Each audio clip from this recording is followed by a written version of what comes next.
So I went back and played Viva Pinata in 2024, and let me tell you, the game's held up so well. I used to play it all the time back on the 360 when I was a kid, and it holds a special place in my heart.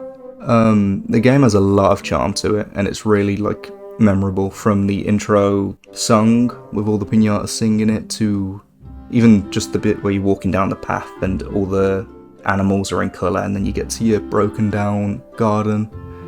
Like, when that scene was happening, that was memorable. The progression in it feels nice and quick compared to other farming games that can take hours and hours just for the smallest bit of progress. When the game started, I got a huge hit of nostalgia. It was crazy. The game came out in 2006, and I'm pretty sure I played it in 2006 or 7. Anyway, when I was loading it up for the first time recently, I was expecting it to look okay, not good, or hard to look at the very least, but I was wrong. The game still looks great. I think it's the way it's been styled that's made it hold up so well, and the fact this is rareware helps, because if you know me, Banjo is one of my favourite games of all time, and I'm pretty sure this was before Rareware were banished to doing Connect games only, but I think it was after they did Grabbed by the Ghoulies. Anyway, a bit of a tangent here, but Banjo-Kazooie, like I said, is one of my favourite games of all time. So the amount of little references in this game to them was great, from the label maker, little section where you can customise the labels on your pinatas. You can put a jiggy on it, to the statue of them, and I'm pretty sure Mumbo Jumbo's in it. There's a backpack in the shop that you can customise your pinatas with, the Breagle Carrier, which is a reference to Banjo's backpack. And I'm sure there's a lot more, but this isn't a video dedicated to the references or anything, but Viva Pinata itself. Anyway, I did play Trouble in Paradise and Pocket Paradise and Party Animals when I was younger, but I didn't get into them nearly as much as the original. But yeah, they weren't bad, but something just felt better about the first one. Pocket Paradise was just nice to have on the go, and Party Animals was yeah, it was just mini games, so you can't really say much about it. I remember I got Party Animals from one of those markets that pop up, and I remember that really well. That day I got Party Animals because I was really into Viva Pinata Trouble in Paradise at the time. I was playing it a fair bit because I just got it. Then we went out to one of those markets, and then I got that. But yeah, anyway. Viva Pinata is one of the most creative games I think I've ever played. The animal names alone, Donut, Honeycomb, Mousemeller, stuff like that. It's dumb, but it's really good. And the same with the houses they have. The Quackberry's house is a little pirate ship, and the Mousemellows is a big clock. Stuff like that is really good. And the music in the game is very relaxing. It's just what you want for a farming kind of game. It's not something you'll listen to often, but when you're playing the game, it just fits the game perfectly. Which most music should, but I don't know, it's just, again, nostalgia's probably helping me here, but the music is great. I'm not sure if anyone remembers the TV show that came either with or after or before, some point near the first game. Yeah, that was something. I keep getting distracted. But yeah, the atmosphere of the game's great.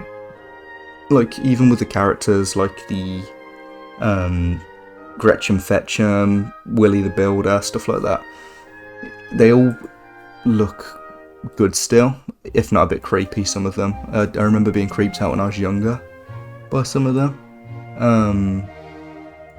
But they still look great. The sound design and the music for the game is very good. It's relaxing. You can listen to it as background music, as it's intended to, very easily. And it just fits with the atmosphere of the game. So whenever you load into the game, you'll be guaranteed a good song, because I'm pretty sure none of the songs are bad, but in my opinion. and just boost the level of the game. Same with the sound design. But yeah, you're not going to listen to any of these songs outside of the game unless you just want to relax or you just want background noise. It's not like proper music or anything, it's just nice melodies, I think. Other than the intro song, which is an actual song, but yeah, I'm pretty sure that's the TV intro. But yeah, the sound design as well for the game's great. You've got all the different pinatas doing different noises. The romance dances all having different songs. When you hit something with a shovel, depending on what you hit, it has a different noise. Like if you hit like metal, it sounds like you're hitting metal, I'm pretty sure. But yeah, so your garden's always going to feel different and look different due to like the noise alone. Just hearing like a Cinnamonkey and like a red hot just flying around your garden, or the Cinnamonkey just doing its thing, compared to when you've got like a garden of honeycombs, stuff like that. Yeah, the sound design and music haven't gone unnoticed in the past 18 years it's been out. Jesus, it's been 18 years since it's been out, that's crazy. The game does have a story. Before I go into that, the pause menu music is actually really good. It's like weird, it's like it would be from Over the Hedge, if I had to describe it as something.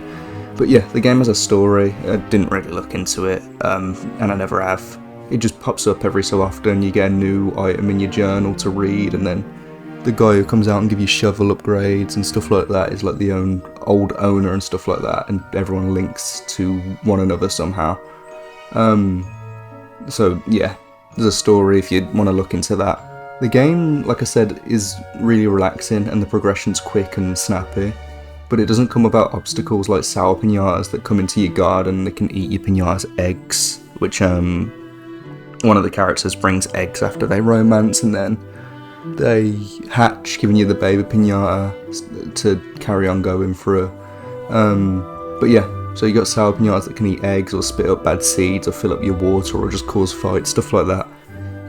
They'll just cause chaos. And then you've got the ruffians who come into your garden and they'll like fill up your water areas by spitting dirt on them or break objects you've just built.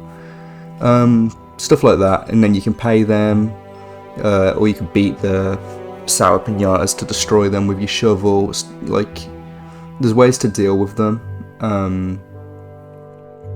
Chocolate coins and the shovel, mainly. Chocolate coins is the currency in the game, which I'm pretty sure I haven't said, but it's very fitting with how the game is, like, made.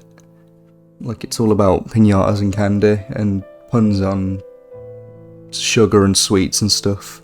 Anyway, the final problem is Professor Pesta, who's just a stronger ruffian, like the leader of them. He'll come into your garden, find your most expensive pinata and just smash it, and then it's no longer tame, so you gotta go out your way to try to figure out how to tame him again, or just get Gretchen Fetchum to buy him for you if you got spare money. The way to get rid of him is to pay him again, but once he finds a pinata that he wanted to smash, he can't be stopped, so it is getting smashed. I forgot, there's the Stardust as well. So if a pinata gets sick from eating a sour candy or losing a fight and stuff like that, he slowly comes out of that weird little hut behind your garden, slowly goes over to your sick pinata, and then hits it once, instantly destroying it. So you gotta stay on top of your sick pinatas, making sure the doctor's coming out to cure them. And then you've got like Mumbo Jumbo's statue from Banjo-Kazooie, which can delay him coming out. Same with the Dostados shovel head, which if you hit him it stuns him for a little second, but you can't really stop him. There's also evolutions and stuff for different pinatas, like if you set a Taffly on fire, he'll turn into a red hot, or if you feed a nougat a chili, it turns into like a salamander. I forgot what the name is, but it turns into something like that.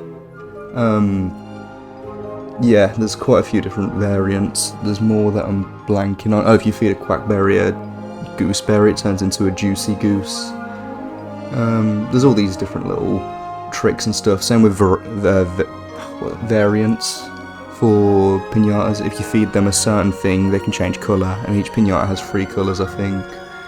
So that'll give you stuff to just keep trial and erroring with, if you just want stuff to look for and little secrets. There's also a villager called Bart or Bert who comes and upgrades items, like you can turn honey into medicine if you pay him. So there's like stuff to mess around with that as well, just to come and have him try to upgrade an item, see what it turns into. So there's a lot to do in this game, and I highly suggest you play it. If you haven't already, it's on Rare Replay with its sequel, Trouble in Paradise, which I'll play in the future, and yeah, please play the game if you haven't. It's really great, and I know no one's going to find this video unless you search Viva Pinata or something like that. But yeah, I wish there was more to say on the game. Like with Banjo-Kazooie, I'd wish for like another sequel or a remaster, stuff like that. Or just, like, yeah, a real third game, to be honest. But with Viva Pinata, I think Viva Pinata and Trouble in Paradise and Pocket Paradise are perfect as their own thing. And I don't think there is a better way to make a third game. I think they've done everything they can in this franchise. I wouldn't mind a remaster, because when I was playing through it, I had quite a few weird little glitches. Like the screen would start tearing, but I don't know if that's a problem with my OBS, because I had to capture it on the Elgato, so I was watching it through OBS. It was weird, because my screen was tearing, and sometimes it'd tear on that as well. But yeah, play it on Rare, Xbox One or 360, it's on Rare Replay. It's quite accessible, so I can't complain. And for a post-Nintendo Rareware game, this is amazing and one of the best farming games I've ever played. So yeah, thanks for watching.